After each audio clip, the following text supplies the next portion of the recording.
I'm Stacie Zinn Roberts, and I'm the host of Live Your Passion. I'm also the author of the new book, How to Live Your Passion and Fulfill Your Dreams. It's available online at Amazon.com and at select bookstores nationwide. Please take a look and check it out.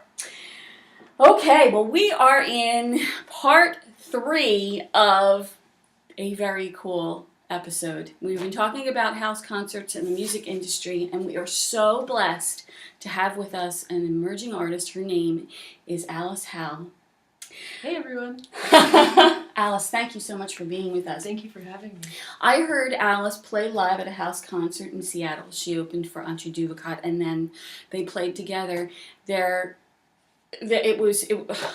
I don't want to say a dry eye, although I did cry. She's amazing. And the greatest thing is when we're done with our conversation, Alice is going to play for us today. You are so lucky. So, Alice, you grew up in New England? Yep. I'm from Boston, Massachusetts. And you've performed all over the U.S. She performs here. She lives in the Pacific Northwest in Seattle. She's even performed internationally in Spain. Yep. Alice has been compared to a young Joan Baez. She plays in the folk genre, fabulous singer-songwriter. And as I said, she did perform with Antje Duvakot. We'll talk a little bit about that. Alice has a new CD out. It's available on her website at www.alicehowe.com. We'll put a link to it right here so you can get there on the YouTube video and also at Live Your Passion TV. Please buy it. It's fabulous. It is. Thank you. You're too kind. No, it's true. It's true. Thank you. Yeah, you're welcome. So I want you to tell me how you got started as a performer. How'd this happen for you? It's a long story in the sense that I don't know where it begins because it's always been there for me. So I remember being 10 years old. On rainy nights, I had this thing where I would get my little umbrella and I would go walking and I would like sing to myself. And I would write songs and write them down in this little book. And so it's just been a lifelong obsession for me. I guess I am addicted to songwriting and always have been. You know, I understand that because when people ask me, I'm a writer. That's what I do. Mm-hmm. I've been a journalist for 25 years, but I was born a writer. Mm-hmm. I came with it. I know that. Yeah. When I was in kindergarten, they asked, what do you want to be when you grow up? And nurse, doctor, policeman, writer. Mm-hmm. I knew it. So I came with that, and I Yeah. understand what you're saying. It's just always been a part of you. Yeah, I definitely feel that it always has been and has always held kind of this calling for me. Mm-hmm. So It's in you. yeah. Yep. And how would you describe your music? Well, I guess some of my greatest inspirations maybe is a good place to start. I grew up I was lucky to have my parents listened to a lot of folk music, and a lot of music that's really heavy on the lyrics. And I think that's what stuck with me from an early age is lyric-driven songwriting, or even traditional ballads sung by Joan Baez. Mm-hmm. That was a lot of what I grew up listening to. Jackson Browne and Tracy Chapman, like songwriters who are really singers and writers and poets, like in their core, I think. So that's kind of what drives me is lyric writing, and I was a singer to begin with, and then I learned guitar starting at age 12. So okay. So the guitar came after as a way to back myself up singing.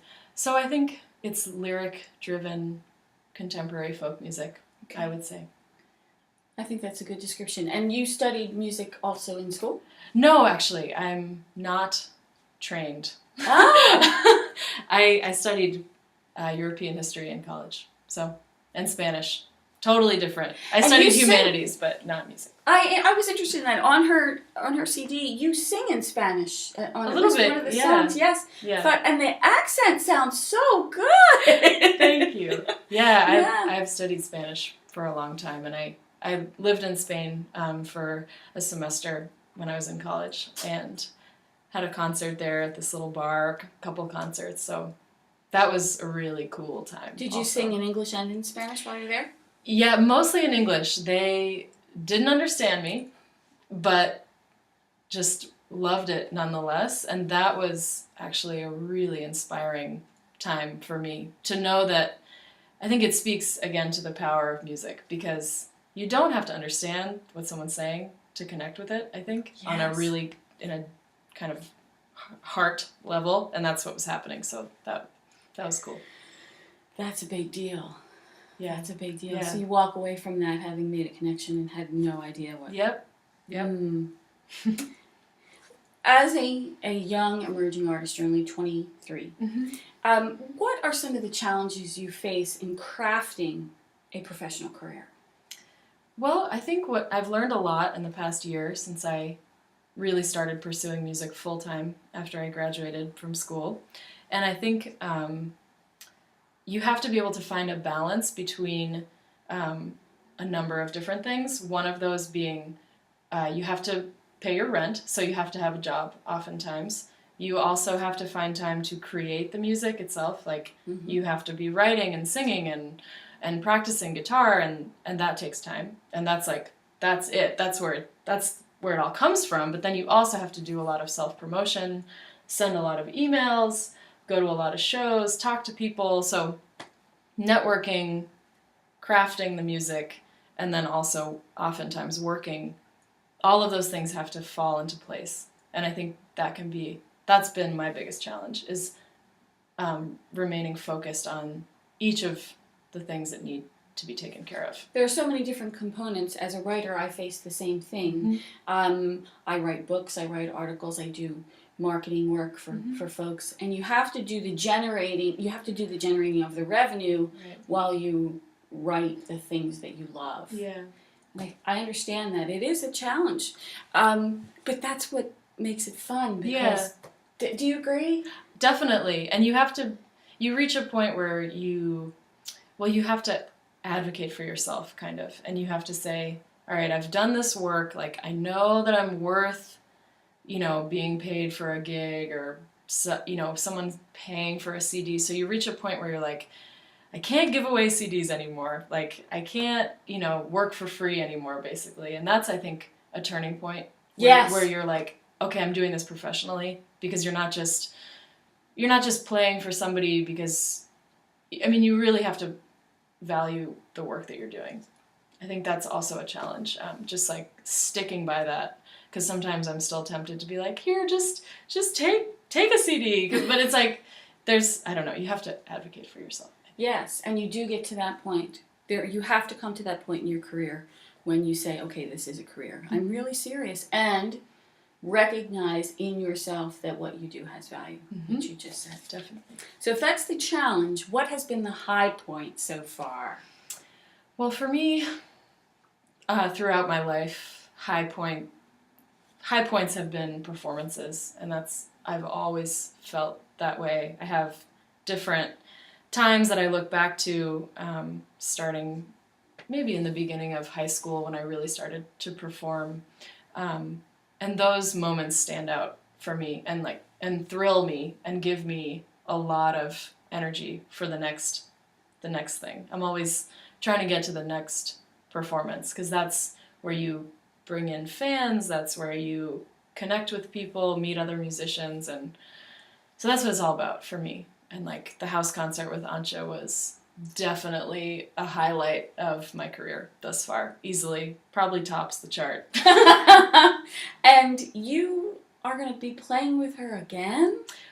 Potentially, yes. Okay. She very kindly invited me to do something similar, open a little bit for a couple songs, and then maybe sing harmony with her at this really great venue in Cambridge, Massachusetts, called Club Passim.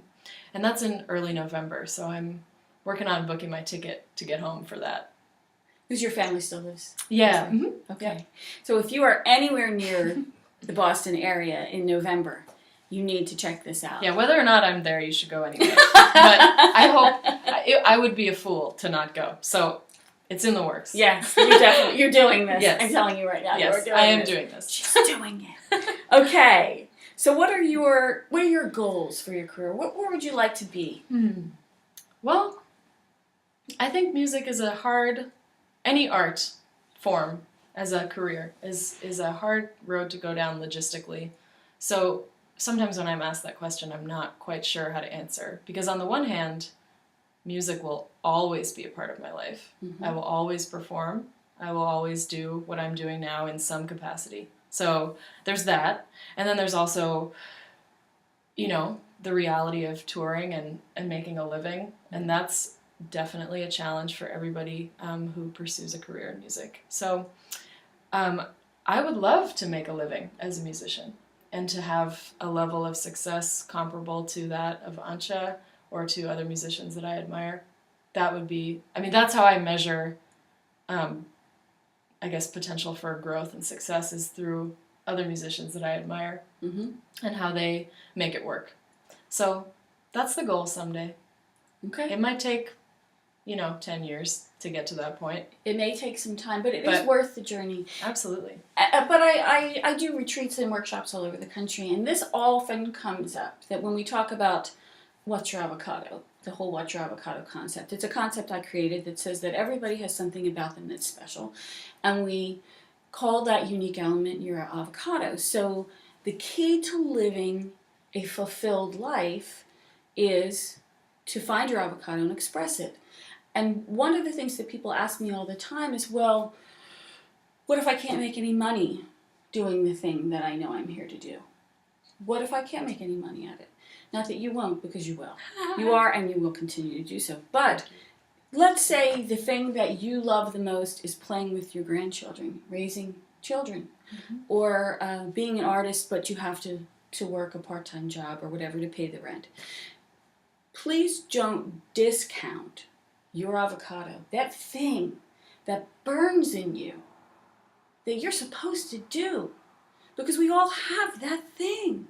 We all have something that we're good at that nobody else can do the way that we do. And just because you don't get paid to do it does not make it any... It's not relevant to the fact that it is. It's what you're here to do. But in your case, my dear, it's not going to be an issue. Thank you. And you will find this out momentarily because she's going to play. So we talked about the what's your avocado concept. When did you know that this is what you were here to do and how you were going to push forward professionally? Well, I think, like I said, I've been performing from a young age and singing and writing from the beginning, I guess, in my memory. But I think there were a couple moments towards the end of my time in high school that I really felt like things were starting to fall into place. I recorded this demo CD, went into a studio for the first time and really spent some time in there, which was really a great experience. To be able to just play and have somebody else working the controls is key for the creative process, I think. So that was great. And that's then I had this thing to give people. I was like, here's my CD. And that's a big step, I think. To make it real. Yeah. Then it's like, okay, I have this product. And then I started to enter the realm of booking myself, of networking. And I think, although I didn't study it in college, in an academic setting, which I never really wanted to do, it was always there. Why did you not study music? I don't know. I just never have. I never took voice lessons or anything. I took guitar lessons for years, but I never, I don't know. I have other academic interests, so. Well, also, if you branch out into other realms, you're more informed in the world. Well, also, yeah, and I would say that my studies during college informed my songwriting. Ah, so see? I would say that if I had just studied music, I wouldn't have, I don't know, everything that I read and take in and experience informs my songwriting. It's helped you to be a more well-rounded person. Yeah, okay. yeah. Because you've already got that in you. You already got it. This show is called Live Your Passion. And you do that every day. She does this. What advice would you give to other emerging songwriters so that they want to live their passion? Yeah, I would say that you have to just I mean, it sounds cliched, but you really have to have a certain sense of belief in yourself and your talent and your craft. And you have to always be listening. You have to listen to music and and really experience music at live shows, or you got to always be kind of absorbing that. And then that'll inform your craft, and then you have to perform and share it with other people. I think it's this kind of a circle. It's like you take it in, you kind of create something, you share it with people, and it goes around. So I don't know, just always be sharing and taking in music. And that way you have something else to share back. Yep. Good. Alice, thank you so much. Thank you. Before you play, best way for people to get in touch with you. Website? Yeah, definitely alicehowe.com. That's We'll put it up. AliceHowe.com. Okay, and you're on social media as well? I am on Facebook. Yep. Okay. So my website is kind of the core. So. And that shows where your upcoming shows will be. There's Mm-hmm. a calendar on her website, so Yep. you can see where you can go to hear her and buy CDs. Yep, you can buy CDs on there too. Perfect. And Perfect. I've got some new recordings that'll be on there soon, so Ooh! get excited for that. I am. I'm excited for that. Okay. So before we let Alice get up and play, anything I didn't ask you, Alice, you think that I should? Anything that you want to share? I think we've covered it. All right, good. Okay. Please take a look at How to Live Your Passion, Fulfill Your Dreams on Amazon.com and at bookstores nationwide. I'm also on the internet at Live Your Passion TV, on Twitter at What's Your Avocado, because the O was too long, and at Facebook.com/What's Your Avocado. All right, bear with us for a second, and we're going to come back, and Alice is going to play. Thank you so much. Thanks.